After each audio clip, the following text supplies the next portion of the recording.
Hoş geldiniz kardeşler. I'm Shen. I got Ali with me, so we are going to react on Turkish War of Independence. They know the history of the Republic, how the Republic was found, and we also know the Ottoman history. So this will be an interesting video for us as well.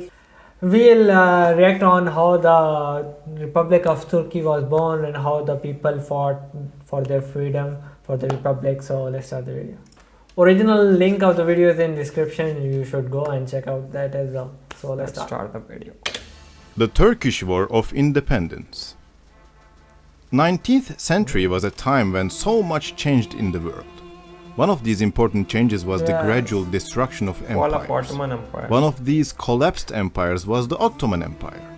When the Ottomans were defeated in the First World War, like many other empires, they made their exit from the stage of history. For the victors of the First World War, Anatolia and the Middle East now were suitable areas for colonization.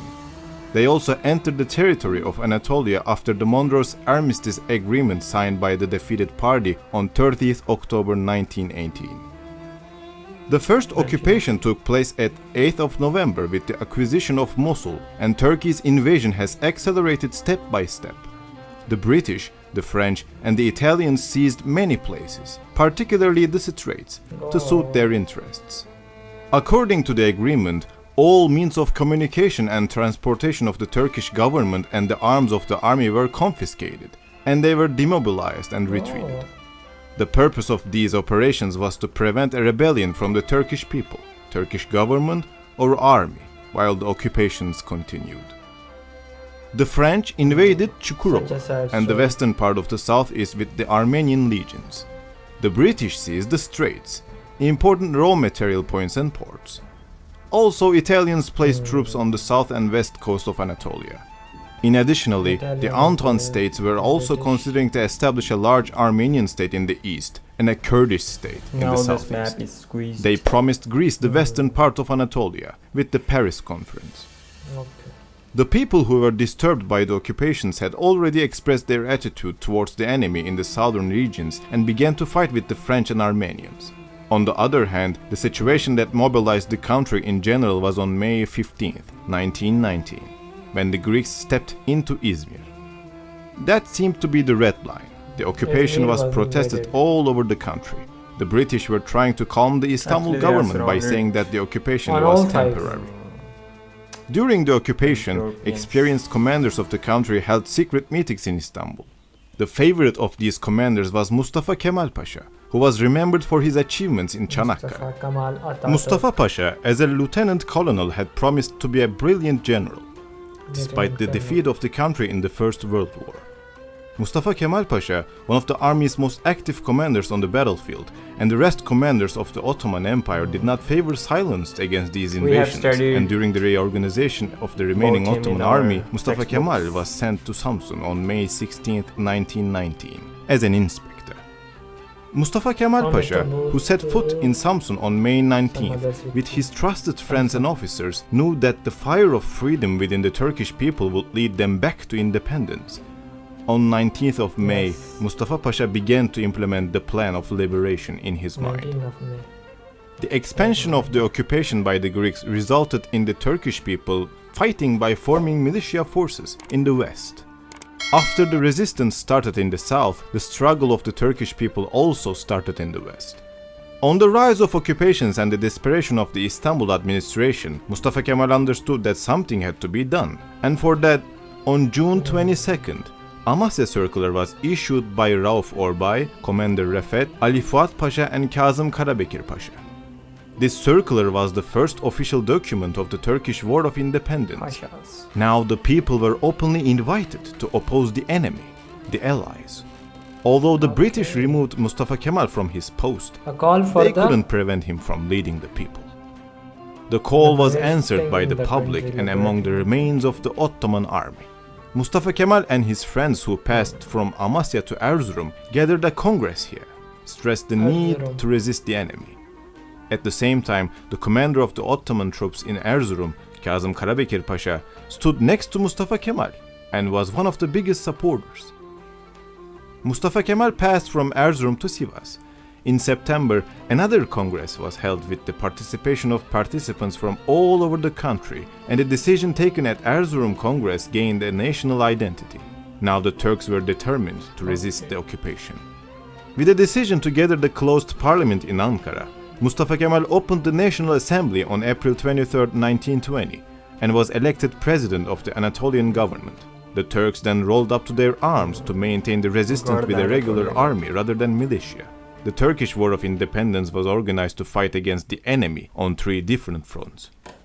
Regular troops in the east managed to defeat the Armenians, while the west was trying to form a regular army when the Greeks' occupation continued.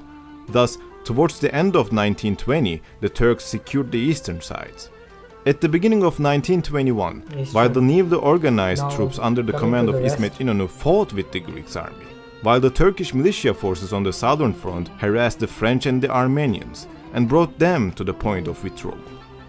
In July 1921, the Greek army defeated the Turks during the battles and threw them to the east of the Sakarya River. Now the Greek army was financially and morally supported by the British. Seeing this as an opportunity, the Allied powers wanted to push the Greek army into Ankara and force the Turks to accept the Treaty of Sevres. Also, the withdrawal of the Turks gave them hope. Things weren't going too bright for the mainland government. The enemy was very close to Ankara and could not be stopped. The Istanbul government tended to see Ankara as responsible for what happened. If the Turkish army in Anatolia could not stop the enemy, things would be worse for the Turkish state than calculated. The president of the Ankara government, Mustafa Kemal Pasha, took over the command of the army, and Battle of Sakarya, which started at August 23rd, ended with the victory of the Turkish army on September 13th. This was a turning point for the Turks. After this great victory, the Italian and the French realized that the Turks would win the war, and they gradually began to withdraw from Anatolia. The Ankara government reassured itself with its victory and instilled great hope in everyone for salvation. The Greeks lost their ability to attack after their defeat and went to defense to protect their territory. But the Turks did not want to leave even one enemy in their homeland. They made the necessary preparations for a year, and this time they would fight to the end. Bang! On 26th August 1922, the Battle of Dumlupınar started. The war ended on 30th of August with the overwhelming victory of the Turkish side. From this date, the Turks attacked on a wide line and drove the Greek army towards the shore. On 9th of September, Izmir was liberated from the occupation, and the Greek army, as the Turks called it, got poured into the sea. After the withdrawal of the occupation forces on the shores of the Marmara in October 1922, a ceasefire agreement was signed between the Allies and the Turks.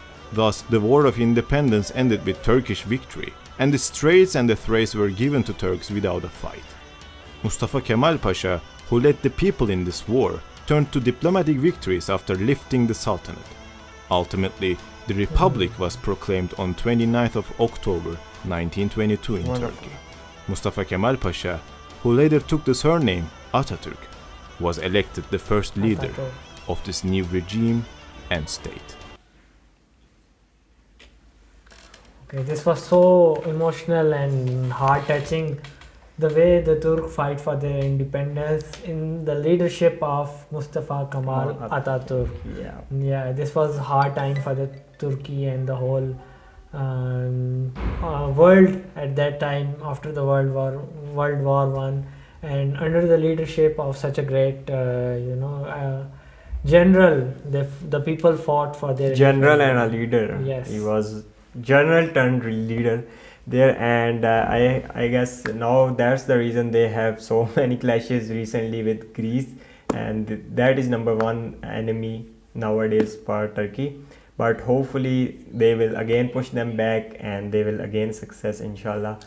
And all the best from Pakistan, and we will stand and support like we did recently through hashtag. They were trending number one here in Pakistan in support of Turkey. So all the best for that, and hopefully you enjoyed the video. We love that this video, particularly that Mustafa Kemal part, that was fabulous. So good. Yes, fabulous to know about and to We have actually a chapter in our textbook Yes. about Mustafa Kamal Atatürk. In the 9th and 10th standard classes. Yes, so we know a bit about his glamorous, and the achievements. leadership qualities. So we'll end the video over here. Hopefully we'll come back to you in a few days. So keep subscribing and keep supporting us. Take care and Allah Hafiz.